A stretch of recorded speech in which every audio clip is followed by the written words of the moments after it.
July evenings in Harrington always carried the scent of lavender and lake water, a softness that made the whole town appear gentler than it truly was.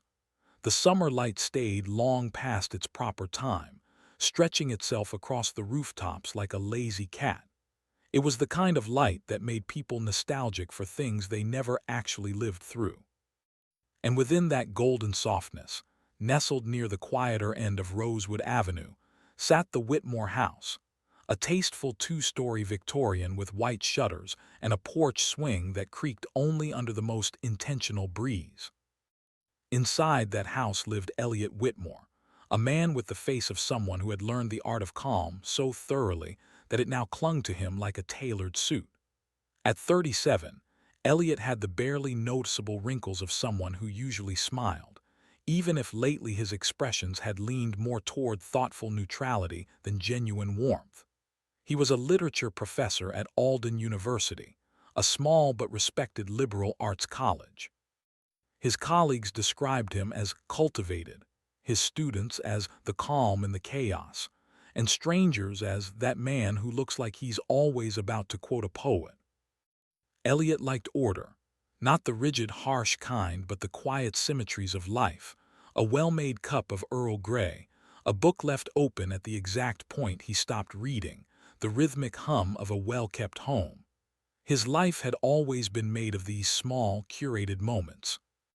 And for 10 years, he had believed that Marion, his wife, was one of those beautiful symmetries. Marion Whitmore was the kind of woman who left impressions behind her the way perfume lingers in an empty room. She was graceful, elegant, and knew precisely how to tilt her head when listening to someone to make them feel fully understood. At dinner parties, people were drawn to her like moths to a curated flame. Marion had once confessed to Elliot that she often felt like she was performing a role, that she didn't know who she was when no one was watching. He had kissed her knuckles gently and told her she didn't need to know, not yet. He cherished all her versions.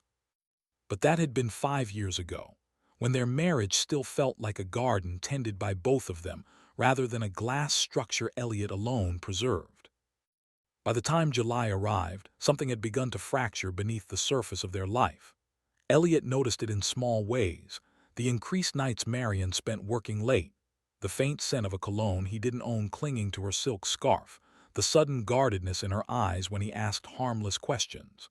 These were quiet signs, but Elliot knew stories. He had taught narrative structure for 15 years. He knew how a plot shifted, how tension sneaked in before a climax. He simply did not yet know whether he was reading their story correctly, or whether he wanted to.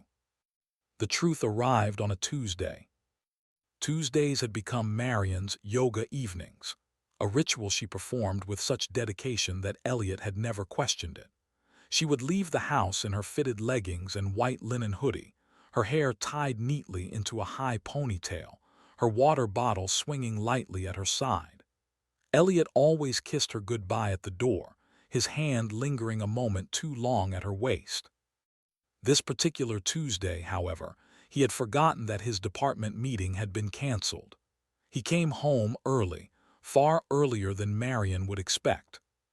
He unlocked the door, stepped inside, and was met with an immediate strangeness. Marion's car was still in the driveway. He glanced at his watch: 6:07 p.m. Yoga started at 6. Marion was never late.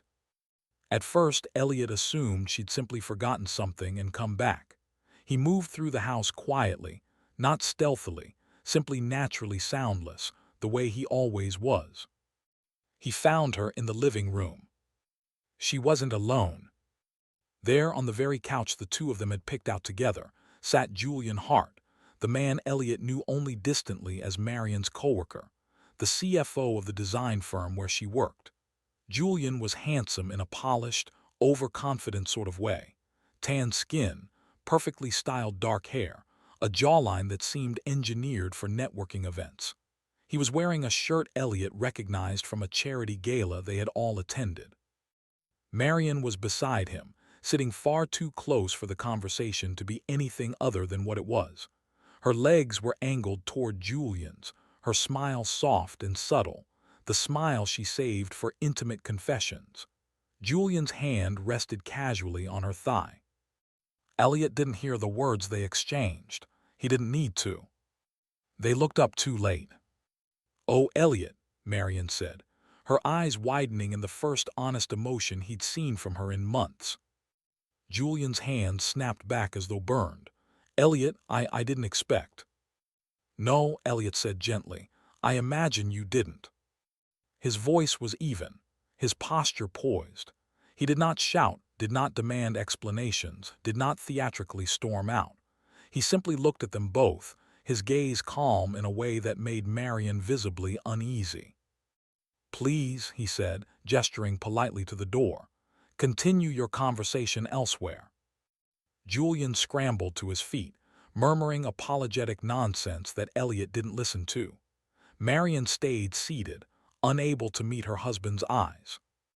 Once Julian was gone, the house fell into an agonizing silence.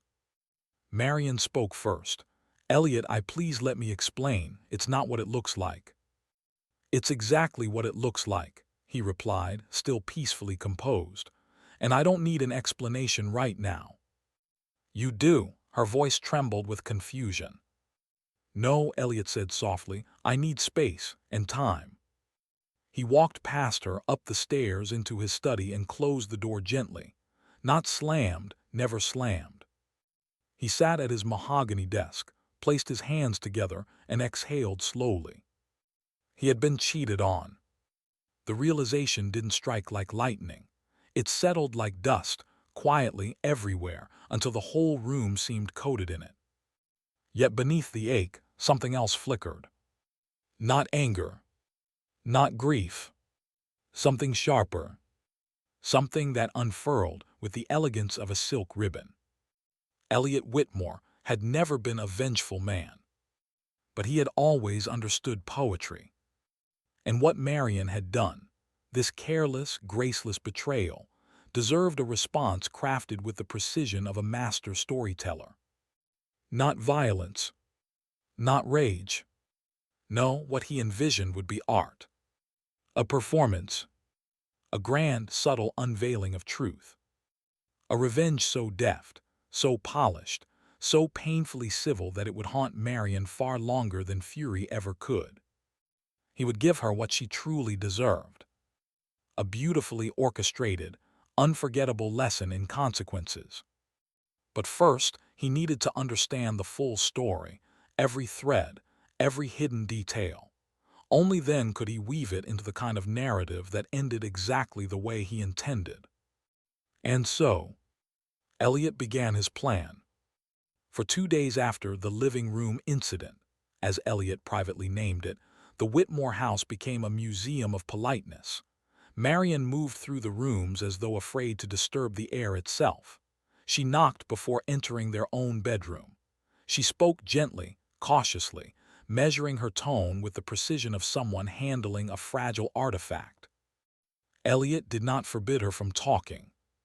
He simply didn't open the conversational door. He treated her with the same gracious civility one might extend to a courteous stranger at a train station, polite, distant, entirely unwelcoming of intimacy. And all the while, behind that serene mask, Elliot observed everything. He learned that Marion slept poorly. He learned that she jumped whenever her phone vibrated. He learned that she deleted messages before opening them, her fingers trembling in small, frantic motions. He learned, most of all, that guilt had begun its slow and steady consumption of her. This pleased him more than he expected. But guilt alone was not enough. Not even close. A betrayal was a story, after all, and stories needed structure, conflict, revelation, and climax. Marion's guilt was merely the rising tension, nothing more. The true performance had yet to begin. The research. On Thursday morning, after Marion left for work, and after she mistakenly believed Elliot had gone to campus, he slipped into her home office. He did not search aggressively or rummage through her drawers. No, his was a methodical, almost scholarly approach. She kept her planner as always, on her immaculate glass desk. The initials JH appeared more times than he anticipated: meetings, lunches, client strategy sessions, a suspicious number of canceled yoga classes. There were also recent jewelry purchases, fine, expensive pieces Marion did not own, gifts, perhaps, or symbols. Both irritated him with their lack of creativity. Julian Hart, he realized, was exactly the kind of man who would give a married woman jewelry without considering the subtlety of the gesture. Too bold, too direct. A man who had never appreciated nuance. Elliot despised inelegance. Next, he examined Marion's work calendar through her office computer. She'd forgotten to log out. She never forgot things before. Perhaps guilt made her sloppy. This discovery was useful. There were two upcoming events of interest.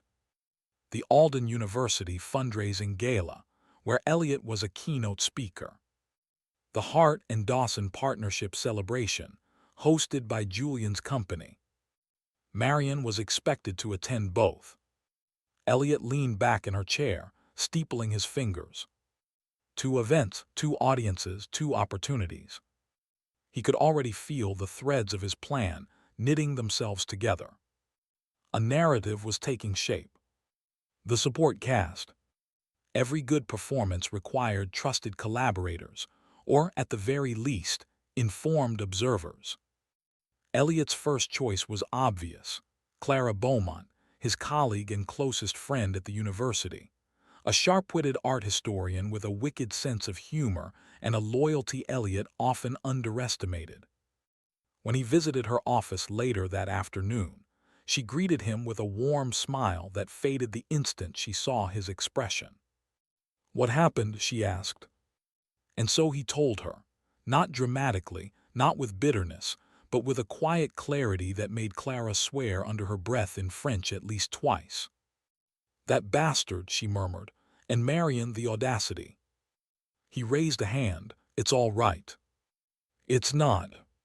"No, but it will be." Clara narrowed her eyes. "What are you planning?" "Nothing unseemly," he said. "Nothing violent, nothing cruel, just elegant accountability." Clara leaned back in her chair, crossing her arms. "This is going to be one of your long-game productions, isn't it?" "Quite possibly." She exhaled, almost smiling. "Tell me my role." He did, and her smile grew into a satisfied, wicked curve. "Oh, Elliot, this is going to be beautiful." The necessary discovery. Later that evening, Marion came home early, too early, her shoulders tense, her steps shallow. She found Elliot in the kitchen, chopping rosemary with immaculate precision. She lingered in the doorway. "Elliot, can we talk?" He didn't look up. "If you wish." She approached slowly. "I'm sorry," she whispered. "About what exactly?" She flinched. About what you saw, about Julian, about everything." "Everything is a large category." "I know," her breathing quickened, "and you deserve an explanation." Elliot finally set down the knife, wiping his hands with a linen towel. He looked at her, not with anger, not even with sadness, but with gentle curiosity. "Then explain," he said. She hesitated. I didn't mean for it to happen. Julian and we were working late and we started talking. And things just got complicated. I never wanted to hurt you." "But you did." Marion swallowed. "Yes. More than once, I assume." Her eyes widened. "What makes you say that?" "You're a poor liar when it comes to quantity," Elliot replied lightly. "You're better at disguising single events." She stared at him, stunned. "Elliot, what are you going to do?" "Nothing dramatic," he assured her softly. "You don't need to fear me." She closed her eyes in relief. But Elliot saw it for what it was. Not relief. Naivety. "I just want to make things right," she whispered. "I want to fix this." "It will be fixed," Elliot agreed. "Really? Do you mean that?" "Absolutely." Her hope, fragile and bewildered, flickered in her eyes. And he almost pitied her. Almost. The catalyst event. On Friday, the first piece of the performance fell perfectly into place. Julian Hart, in all his unrefined confidence, emailed Marion a love letter, an absurdly sentimental message full of cliches, the kind of thing a high schooler might write after watching too many romantic movies. Unfortunately for Julian, he sent it to her work email, which automatically synced to her shared home office computer. Elliot discovered it without even trying. He opened the email quietly, read it with raised eyebrows, and smiled faintly at the melodrama of it all. Then, exceptionally careful not to alter anything, he simply printed it out. Not to confront Marion, not to expose Julian, but because theater required props. And this one was perfect. The seed of doubt. That evening, as they ate dinner in polite silence, Elliot glanced casually at Marion. "Will Julian be at the partnership celebration next week?" he asked. She stiffened. "Yes, why?" "Just curious." "You're not planning to attend, are you? You never go to my corporate events." "Actually," he said with a serene smile, "I think I will." She swallowed hard. "Elliot, please don't make this worse." "I won't." "But—" "I said I won't." She nodded, defeated. Elliot poured more wine into her glass. He didn't drink his. He wanted a clear head. He was writing a story, and he intended to savor every chapter. The dress rehearsal. After dinner, he went upstairs to his study and opened a leather-bound notebook, the one he used for narrative experiments, for ideas that needed structure. He wrote 4 headings. Act I, Revelation. Act II, Elevation. Act III, Exposure. Act IV, Resolution. Then he began to outline. Under Act I he wrote, "She must see her reflection before the world does." Under Act II, "Raise her hopes, make her believe in redemption." Under Act III, "Then with grace reveal the truth, no cruelty, just clarity." Under Act IV, "Exit the stage with dignity, leave her with silence." He closed the notebook gently. The pieces were aligning. Julian's email. The upcoming gala. The partnership celebration. Clara's involvement. Marion's unraveling composure. All he needed now was timing. Timing and impeccable restraint. He exhaled slowly, feeling the calm that came with control. Not the control of force, but the control of deliberate artistry. This was not revenge for the sake of pain. It was a performance. A crafted moment of truth. A chance for Marion to face herself in a mirror she could not avoid. And Elliot would stand center stage, graceful as ever, the conductor of a symphony she did not yet know she was part of. He turned off the lights and left the study, closing the door quietly behind him. As he walked down the hallway toward the bedroom where Marion silently cried into her pillow, Elliot allowed himself a small, private thought. Let the show begin. The Alden University fundraising gala was an event that people pretended to enjoy but secretly dreaded. Held in the grand ballroom of the Harrington Cultural Hall, it was an evening of forced smiles, overly generous compliments, and conversations that hovered somewhere between academic gossip and desperate attempts to appear intellectual. Elliot had attended the gala for the past 10 years, usually with Marion on his arm. They would arrive as a couple whose presence looked enviable to others, elegant, harmonious, quietly impressive. But this year, they would arrive as something else entirely. A performance, a prelude, a beautifully restrained prologue to the unfolding play that only Elliot understood. The preparation. On the morning of the gala, Marion stood in front of the mirror in their bedroom, adjusting the straps of her navy satin gown with trembling fingers. The dress was stunning, elegant without being bold, graceful without trying too hard. It matched her eyes, Elliot noticed, and it framed her shoulders in a way that once would have taken his breath away.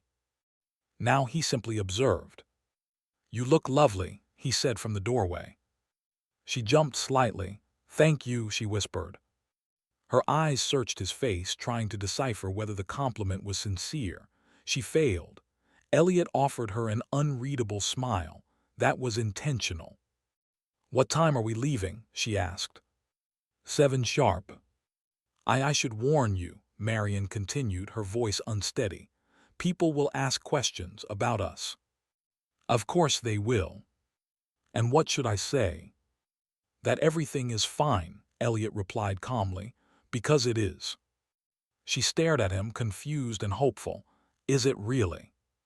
"Yes," he said. "Everything is exactly as it should be." And that was the truth, just not the truth she wanted. He turned and left her to finish getting ready. Clara's entrance.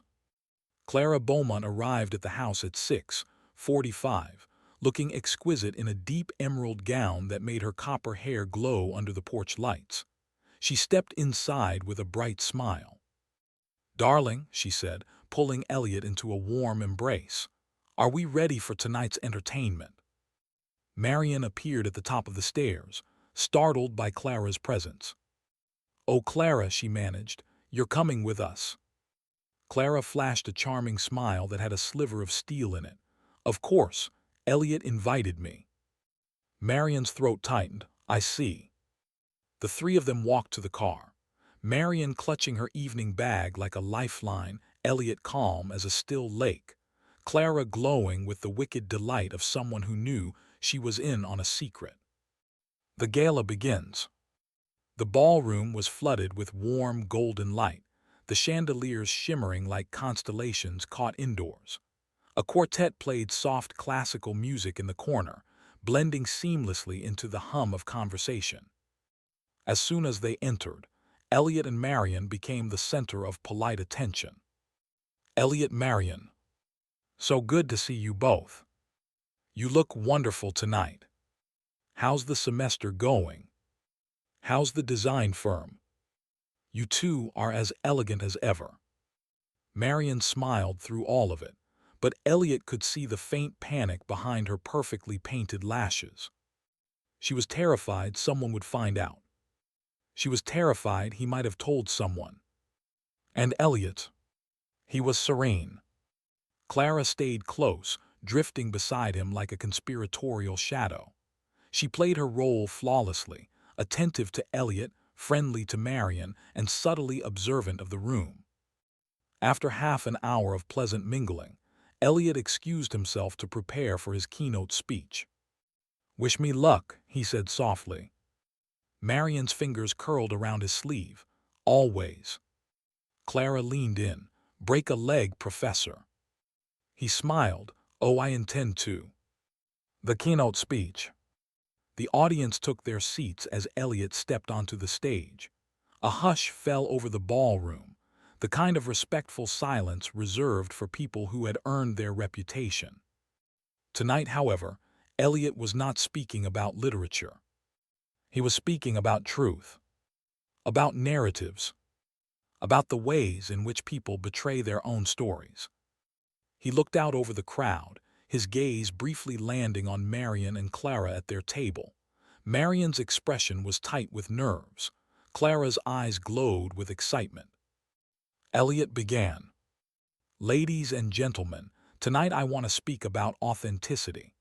In literature, we often discuss unreliable narrators, characters who twist the truth, who present one face to the world but conceal their true selves beneath layers of half-truths." He paused, letting the metaphor breathe. In life, we encounter unreliable narrators as well, people who build facades, who live in the shadows of their own contradictions, who make choices that fracture the trust others place in them. The audience listened intently. Marion was frozen. Elliot continued, his tone calm, almost soothing. "What fascinates me about betrayal in literature is not the act itself, but the elegance with which truth eventually reveals everything. Even the best liars cannot outrun their stories indefinitely.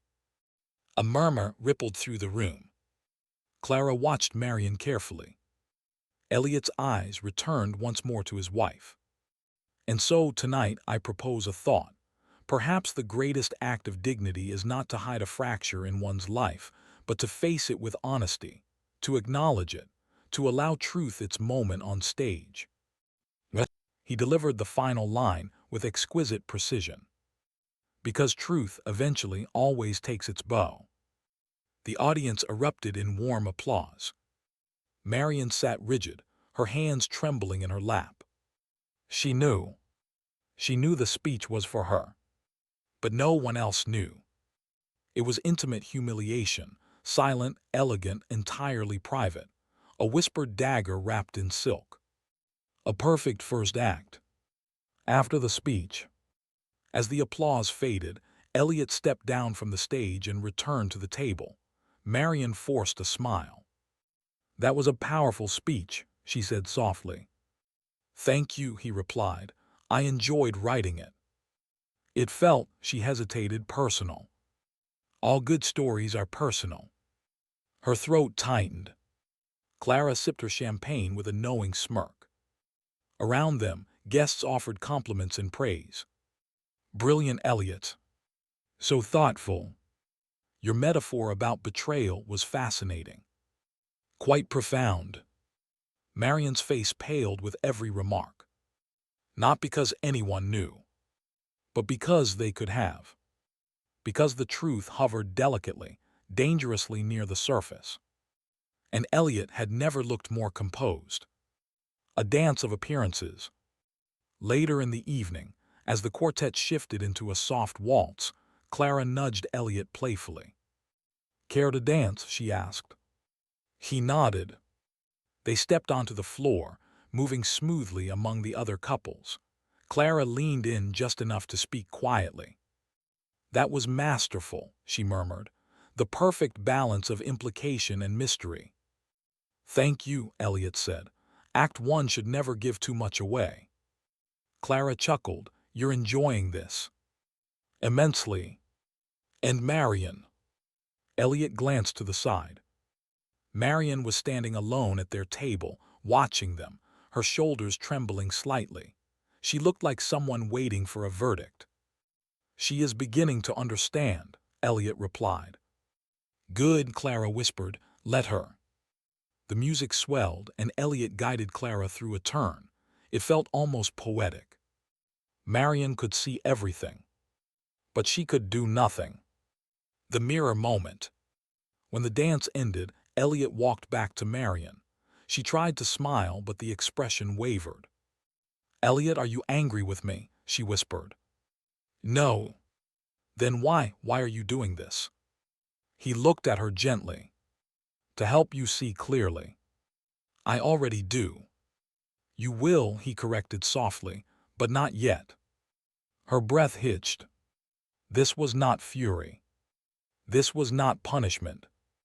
This was something far more unnerving. A calm dismantling. A poetic unraveling. And Marion felt the first true stirrings of fear. Not because he would hurt her, but because he wouldn't. Because Elliot Whitmore was crafting a truth she could not escape. The drive home. They left the gala slightly early. Clara kissed Elliot's cheek at the curb and promised to keep Act 2 on standby. Marion climbed into the passenger seat in silence. The car ride was quiet, except for the faint hum of the engine. After several minutes, Marion finally whispered, "Do you still love me?" Elliot's hands remained steady on the wheel. "Yes." "Then why does it feel like you're slipping away from me?"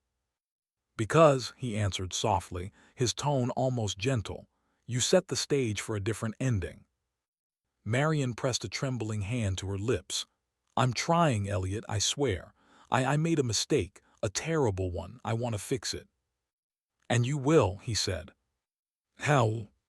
"You'll see." When they pulled into the driveway, Elliot stepped out calmly. Marion followed him, shaken and confused.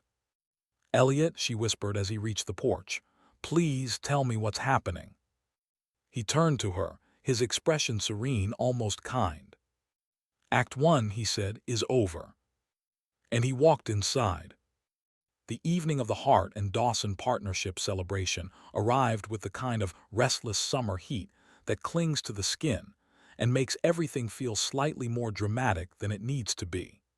Harrington's largest event venue, the Glasswell Pavilion, shimmered with reflections of amber light, its floor-to-ceiling windows capturing every movement within like a giant viewing gallery. Julian Hart loved spectacle. Tonight he would get one, just not the kind he imagined.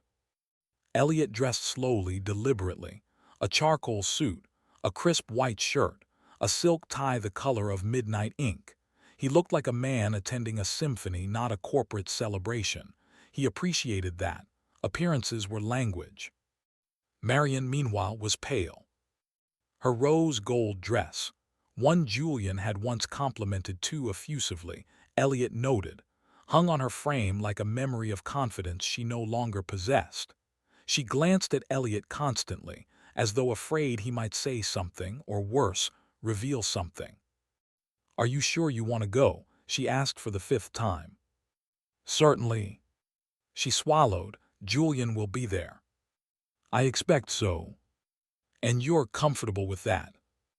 Elliot fastened his cufflinks calmly. "Quite." And he was.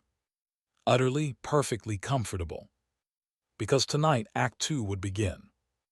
Arrival at the Glasswell Pavilion. The valet opened the car door for Marian, who stepped out shakily. Elliot emerged behind her, offering his hand, not warmly but politely. Artificial courtesy, completely deliberate. Inside, the pavilion buzzed with energy.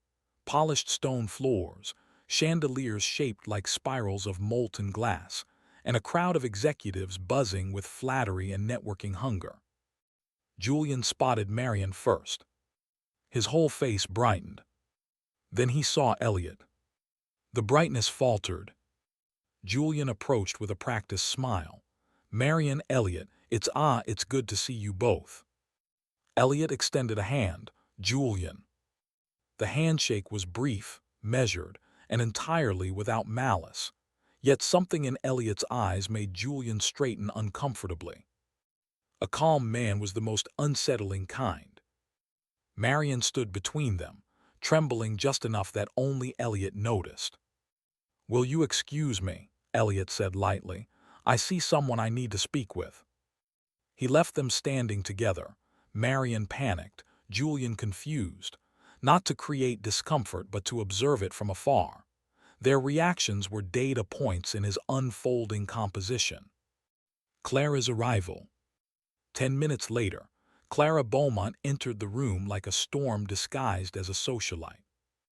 In a silver gown that caught every glimmer of light, she moved through the crowd with deliberate elegance.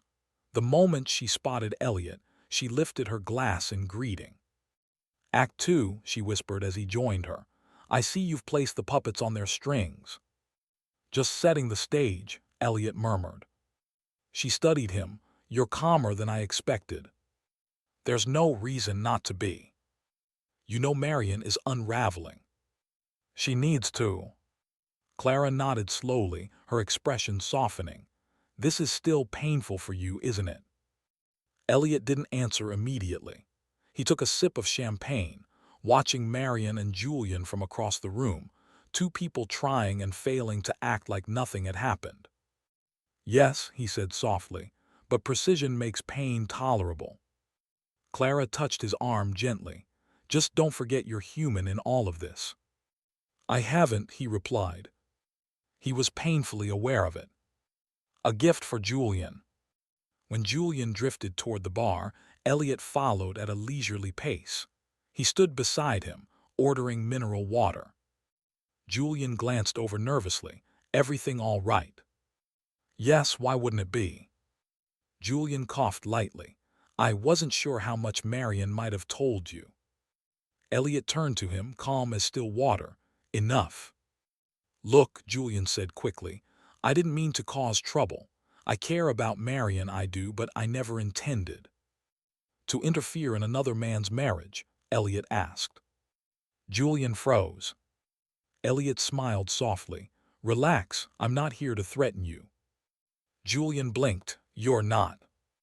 No, that would be terribly undignified. Julian let out a slow breath. Thank God I was worried.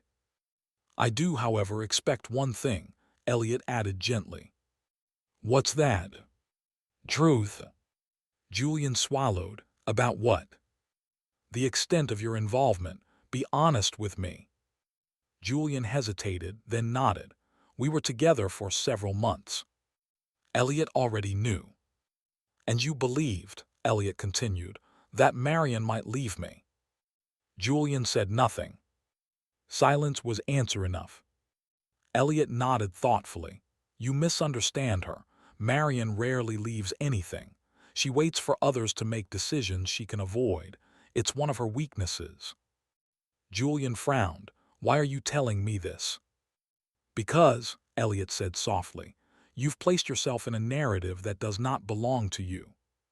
Before Julian could reply, Elliot reached into his jacket pocket and handed him a folded piece of paper. What's this? Julian asked. A prop, Elliot said, for later. Julian unfolded it. His face drained of color. It was his own email. The sentimental, foolish, self-incriminating manifesto of affection he had sent Marion. Printed cleanly, clearly, perfectly legible. Julian's voice cracked. Elliot, this isn't. Don't worry, Elliot said with exquisite calm. It's not Act 3 yet. Act what? Enjoy the party, Julian. And Elliot walked away, leaving Julian breathless, shaken, and completely unsure of what story he had just stepped into. Marion's collapse begins. Meanwhile, Marion struggled to keep up the facade. Guests praised her, complimented her, asked about vacation plans, asked how marriage life was treating her. She smiled, lied, smiled again. But every time she looked across the room, she saw Elliot, effortlessly composed, speaking with colleagues, laughing quietly with Clara. Not a single crack in his demeanor, not a single sign of pain. That terrified her more than fury ever could. After half an hour of mental torture, she finally approached Elliot, her voice trembling. Can we talk? Of course, he said. They stepped onto the balcony overlooking the city lights. The evening air was heavy and warm. What are you doing? Marion whispered. Enjoying the evening, Elliot replied. No, you're doing something. I know you are. Elliot leaned on the railing, looking out at the skyline. Tonight is not about you. Then why are you acting like everything is fine? It's not fine. You should be angry. You should be yelling at me or something. He turned to her gently. Why would I raise my voice? Has yelling ever made truth clearer? She squeezed her eyes shut. I don't understand what you want from me. Nothing, he said, tonight. She opened her eyes, confused. What does that mean? It means, Elliot said softly, that you are not the only person in this story. There are others who also deserve clarity. Truth has an audience. Marion's voice cracked. Elliot, please don't expose me. He stepped closer, his expression kind and devastatingly calm. Marion, I don't need to expose you. She stared at him in shaking silence. You've been exposing yourself since the moment this began. The unexpected ally. Inside, Clara noticed Marion's distressed retreat from the balcony. She intercepted her before Marion could disappear to the restroom. Marion, Clara said gently, may I speak with you? Marion froze. Do you know? Clara smiled softly. I know what Elliot chose to tell me. The rest is your burden to carry. Marion's eyes filled with tears. I never meant for this to happen. Clara studied her carefully. I believe that. You do, Marion whispered. Yes, Clara said, but intention doesn't erase consequence, and whatever you think Elliot is doing, it isn't revenge. Marion's voice cracked. Then what is it? Truth, Clara answered simply. He's giving you the chance to see yourself honestly, to watch the story you wrote. Marion shook her head, crying softly. I'm losing him, or I. Clara placed a gentle hand on her arm. You lost him the moment you chose someone else. The toast. As the evening progressed, Julian eventually regained enough composure to approach the center stage. As a partner and host, he was expected to give a celebratory toast. Elliot waited near the front of the crowd, his expression calm, hands loosely clasped behind his back. Julian cleared his throat, trying to sound confident. Thank you all for being here tonight. This partnership is something we've all worked hard for. His voice wavered slightly. Elliot watched him with patient amusement. Julian's eyes flickered to Elliot, then to Marion, then back again. Panic began to creep into his words. And I want to thank the people who supported me, who believed in me. Another flicker toward Elliot. Julian was unraveling. Perfectly. Exactly as Act Two required. Elliot didn't need to embarrass him publicly. He only needed Julian to fear the possibility. Fear was its own performance. Julian finished the toast awkwardly, shamefully, ending to scattered, confused applause. The audience felt tension. They didn't know why. But Elliot did. And so did Julian. And Marion. The end of the evening. As the event wound down, Elliot stepped beside Marion quietly. It's time to go, he said. She nodded, exhausted, humiliated, trembling. They walked out in silence, the night air pressing against them like a question without an answer. In the car, Marion finally whispered, Was this Act Two? Elliot's profile was calm against the dim streetlights. No, he said softly, this was the prologue to Act Two. Then when does it begin? He turned to her with a serene, devastating gentleness. Tomorrow. Her breath caught. Elliot drove home without another word. He didn't need to speak. The wheels of the story were already turning. And Act Two would be the most beautiful chapter yet. The next morning dawned with a soft haze drifting across Harrington, the kind that blurred the edges of rooftops and made the world feel temporarily suspended between dream and waking. It was the kind of morning that suggested gentleness, though nothing gentle waited inside the Whitmore house. Elliot woke early. Not because he was restless, but because precision thrived on control. He brewed tea, read quietly at the kitchen island, and waited. Not for Marion to wake, not for her tears, not for her apologies.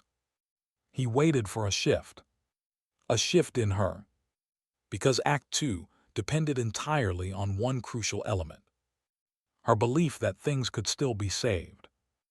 At 8:21 a.m. he heard her footsteps on the stairs, slow, uneven, careful.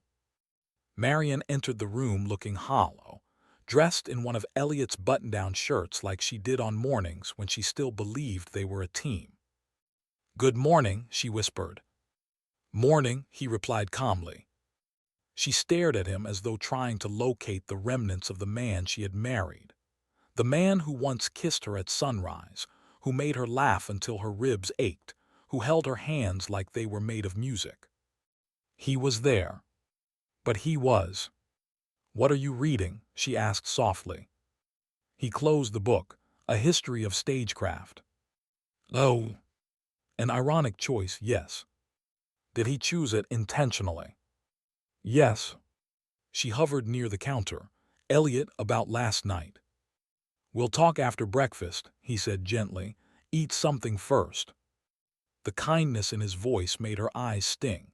It hurt more than cruelty would have. But cruelty was not the point of Act Two. The point was contrast. Moments of warmth. Moments of distance. Just enough hope to keep her suspended. Just enough silence to make her think. The breakfast conversation. After a hollow attempt at a meal, Elliot finally closed his teacup and looked at her. "You're waiting for an answer," he said. She nodded stiffly. "Yes, I don't know where we stand." He spoke with the calm tone he used when teaching students about complex poetry. "We stand," he said slowly, "at the beginning of a very deliberate process." Her breath caught. "What process?" "Rebuilding." She blinked. "Rebuilding? You want to rebuild?" "Of course," he said. "I value our marriage." Something fragile cracked open in her expression. "Elliot, thank you." "But rebuilding," he continued, "requires honesty." She swallowed. "Yes." "And participation." "Yes, I'll do anything." "And clarity." She nodded quickly. "Of course, whatever you need." He folded his hands. "Good, then we begin Act Two." The term made her flinch. "Elliot, what does that mean?" "It means," he said gently, "that you will take part in repairing what you damaged, and I will guide us with patience, intention, and precision." Marion leaned forward desperately. "I want that. I want to work on us. I'll do whatever it takes." Elliot gave her the faintest smile. "Perfect." "The assignments." "First," Elliot said, "you will tell Julian that whatever existed between you must end entirely." "It did end, I swear it." "Tell him again," Elliot replied, explicitly, no ambiguity. Her face flushed. "All right." "Second," he continued, "you will ask him to keep distance, physically, professionally, socially." "Yes." "And third," he paused, "you will tell him the truth." "The truth," she whispered. "That you want your marriage," Elliot said softly, "and that you regret your choices." She hesitated, and her hesitation betrayed volumes. "Marion," he said quietly, "truth is not selective. It's complete or it's nothing." She nodded crushed. "I'll tell him." "Good."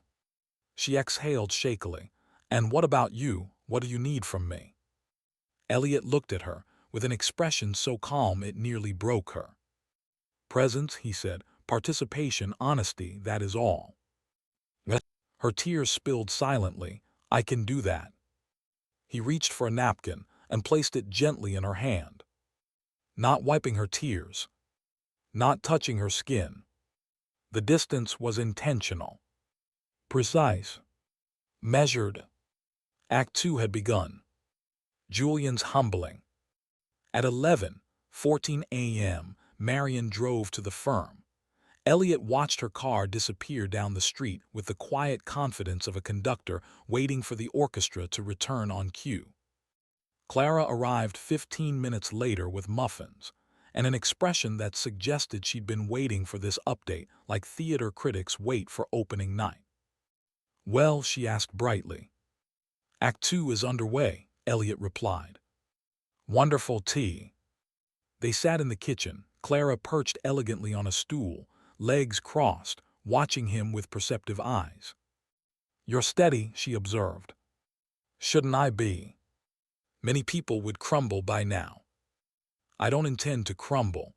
I intend to complete the story." Clara tilted her head. "You know she still loves you." "Yes." "Does that matter?" Elliot paused. "Yes," he said at last, "but not enough to erase the truth." "Then what do you want from her?" "Recognition," he answered. "Not apology, recognition. Of what she chose, of who she became, of what she broke." Clara nodded slowly. "And after she recognizes it?" "That," Elliot said quietly, "is Act Three." Meanwhile at the firm, Marion knocked on Julian's office door. When he opened it, he looked exhausted, ashamed, and terrified. "Marion," he whispered, "I was going to call, I don't know what Elliot." "We need to talk," she said firmly. He swallowed. "Okay." She stepped inside, closing the door behind them. Elliot wanted honesty. So Marion delivered it. "All of this has to stop," she said. "Completely. You and I can't continue anything, not friendship, not meetings, not lunches, nothing." Julian stared stunned. "Because Elliot told you to." Because I want my marriage, she snapped. Because I want him, not you. Julian recoiled. And she added, I regret everything we did. That sentence, harsh, direct, final, landed like a stone. Julian's pride flinched visibly. Marian, he said softly, I thought you had feelings for me. I thought I did too, she said, but I don't, I never did. Julian's jaw tightened.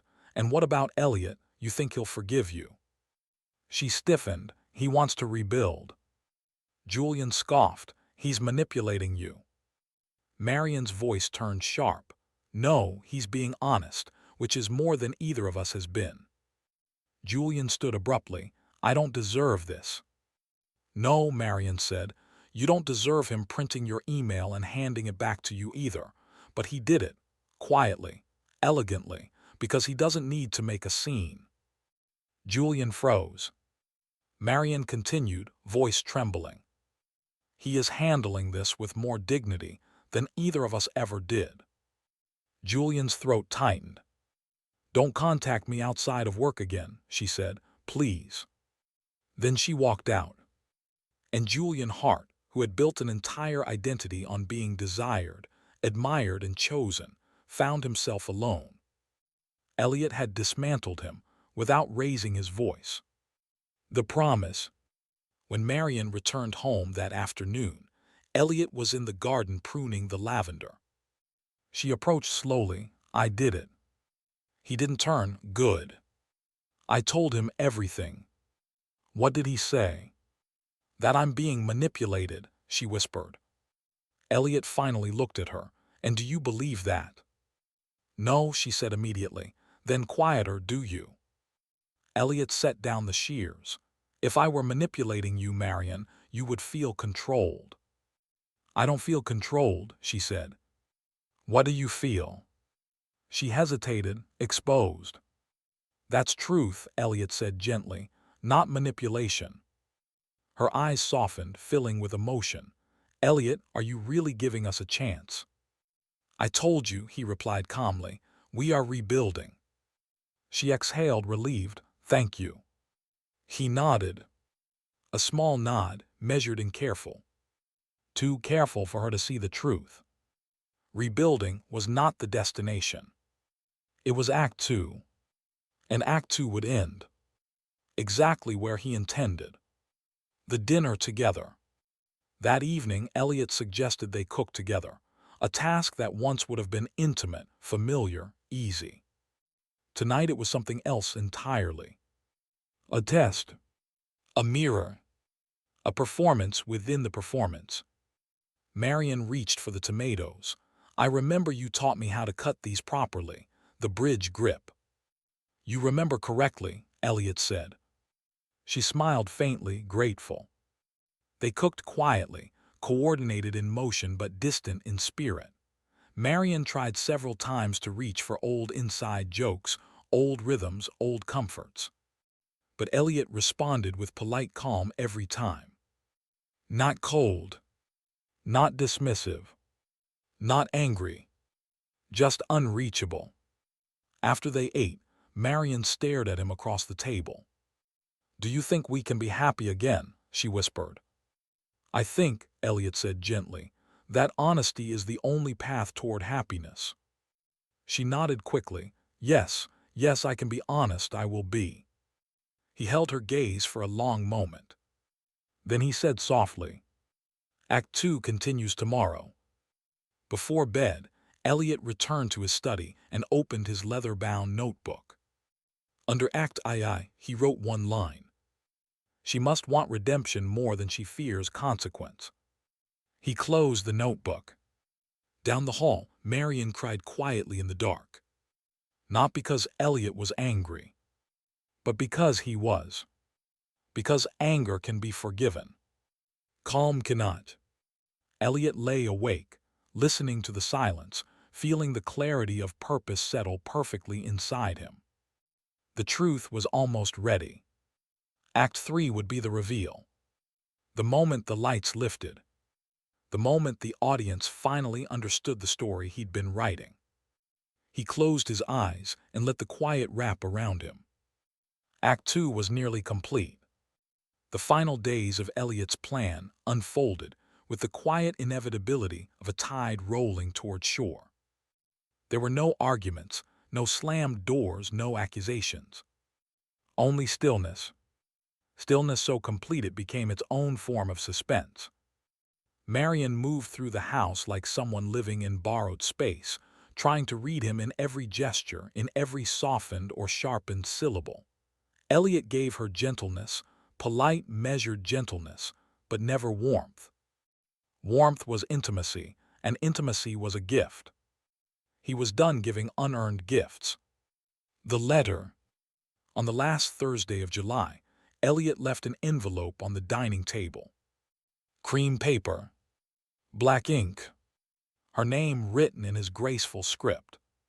When Marion found it, her hands trembled before she even opened it. Inside, she discovered a single page. Tonight at 7 p.m., please meet me at the Alden Museum of Arts. Wear something elegant.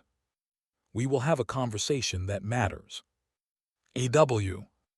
Her heart leapt, hopeful, terrified, aching. This was it. The moment she'd been waiting for. The moment she feared. She didn't know which of the two emotions was stronger. The museum. The Alden Museum was closed on Thursdays, but Elliot had arranged access. After all, he had taught at the university for 15 years.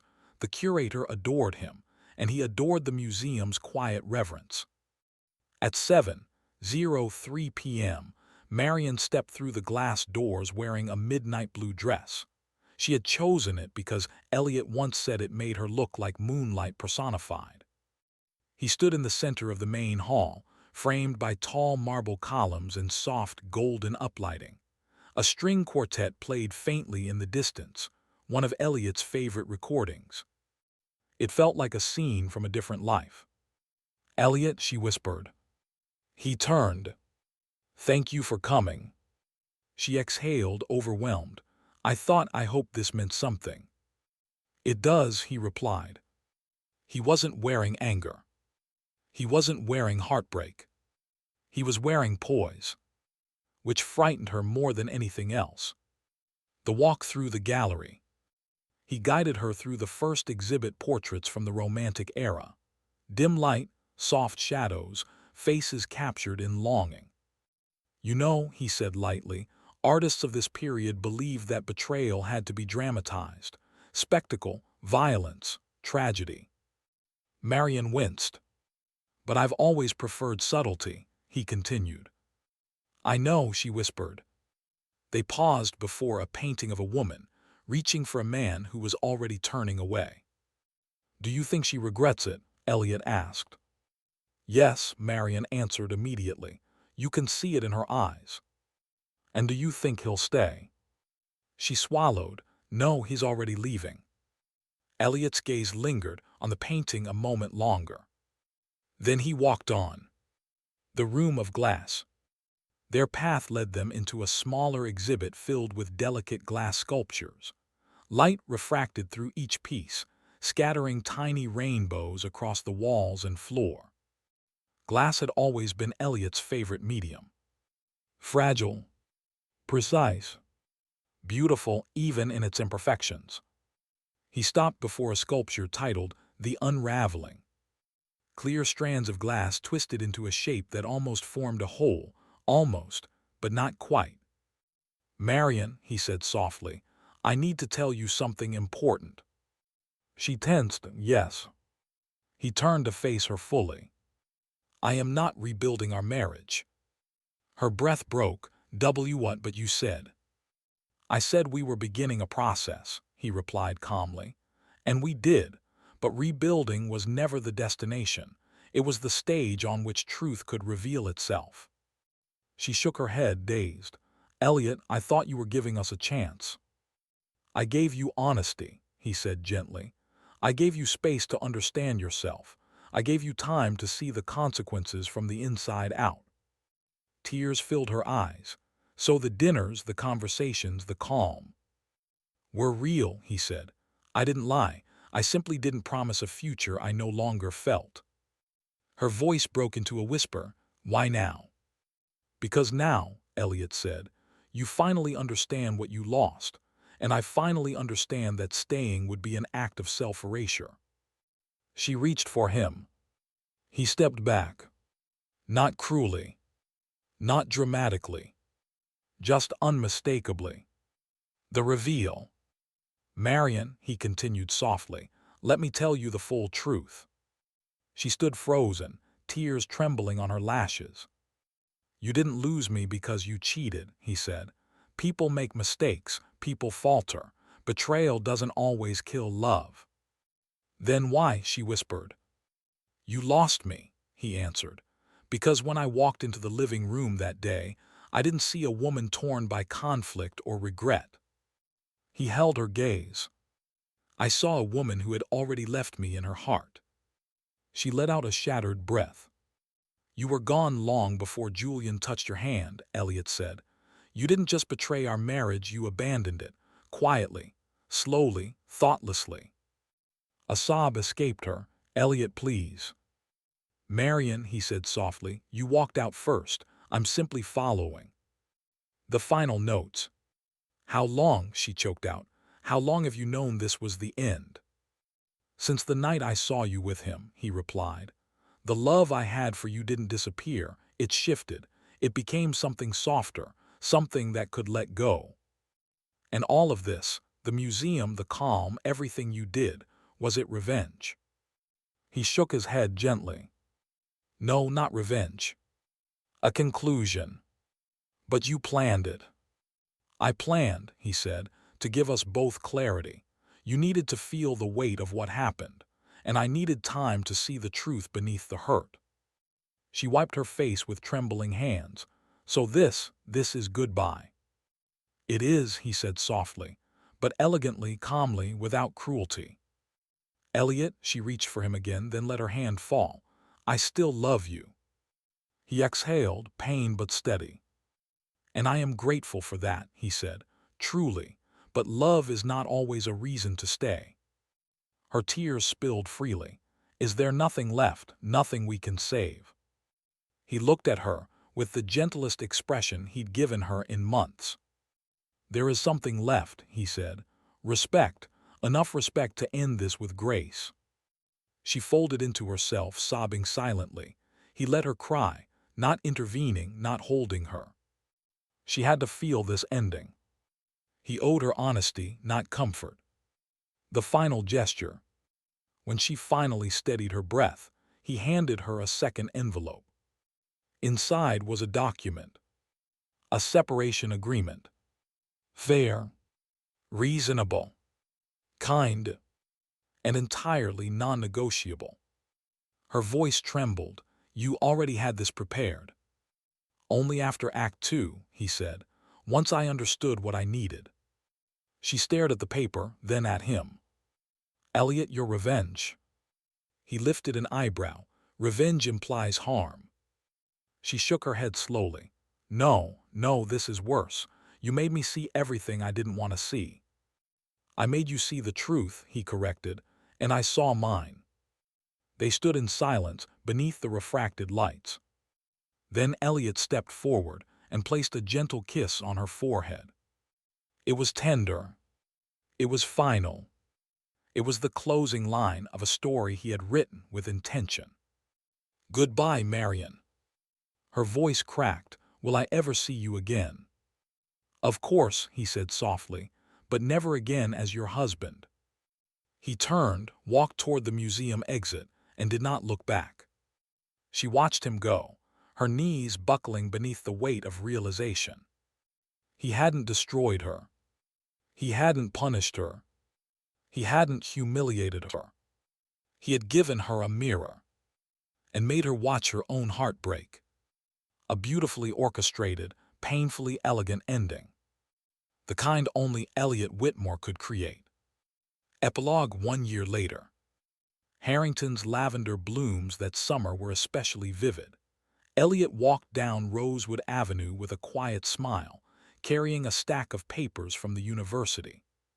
He was lighter now. Freer. More himself.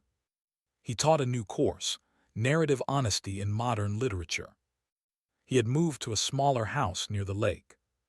He drank tea on the porch each morning. And every few weeks, he received a brief email from Marion. Updates, reflections, regrets. He always responded kindly. Never cold, never intimate, just honest. Clara visited often. She brought pastries and delighted in teasing him about his dramatic arc. You do realize, she often said, that your breakup could be taught as a master class in poetic justice. Elliot would laugh, because perhaps it was. But he never gloated. That wasn't the point. He had orchestrated an ending that affirmed his dignity, not her downfall. And that, he believed, was the most beautiful form of triumph possible. As he sat on his porch watching the afternoon sun glitter across the lake, Elliot opened his notebook to a final page. A single sentence. Not all endings are tragedies. Some are simply truth arriving with perfect timing. He closed the notebook. A breeze stirred. And Elliot Whitmore, a man who once tended a glass marriage, stepped into a life made entirely of his own choosing.